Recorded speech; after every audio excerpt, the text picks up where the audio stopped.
Sorry about that. My phone ran out of power. So, part two and the end of this video. If you're thinking that this is the saber for you, and we were comparing it to a fallen, as you can see, roughly the same length, much lighter, but not as big a saber as you think.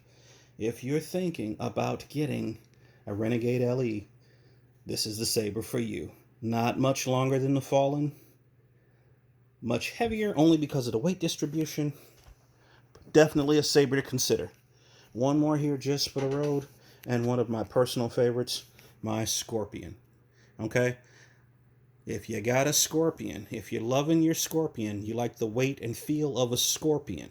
Okay? The size of a Scorpion. If that's all for you and you do want a cross guard, then the Renegade is definitely something you want to consider. And I'm guessing the Flamberges are probably just as big, only a lot lighter. Okay? So, if Renegade's not your thing, maybe a Flamberge is the way you want to go. I wanted to do something a little more Sithy, a little more, out there. So I went with the Renegade. Excellent saber to consider. All three excellent sabers to consider. So, and this is a diamond. Like I said, I'm just going to put that on for a second. It's currently set in a Guardian Blue. The switch is green. That's because I have this set up, originally had it set up with a consular green and then the blade flicker, kind of like that. But with a diamond, I can make it whatever I want. So, and there's another thing to consider.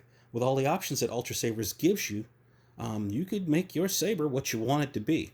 But don't let something like weight and size deter you. Don't let that be the final decision. I mean, if you have this saber, even this one, this is a lot lighter, remember that. But if you have this saber and you're loving it, you like the weight, you like the feel, you like all the things that go along with owning a Scorpion, and you want something a little heavier, something a little more Sith-like, something a little more definite, then maybe a Renegade is for you. They have several versions of the Renegade. This is the LE version with all the silver highlights. They've got one solid black. They've got a solid silver one. So, you do have options. Anyway, this has been my review of the Renegade LE. If you have any questions or any concerns, anything you want to know about it, like I said, I just got it, but I've been playing with it for a little bit. You might want to, have some fun with it.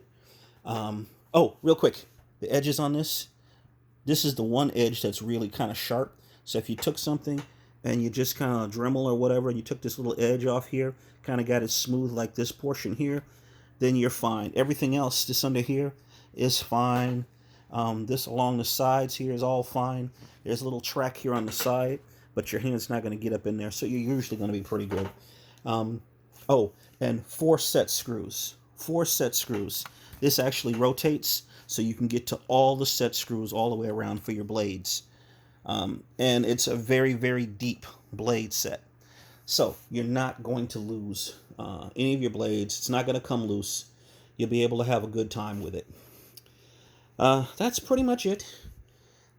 Again, they're to be side by side. You might want to consider them.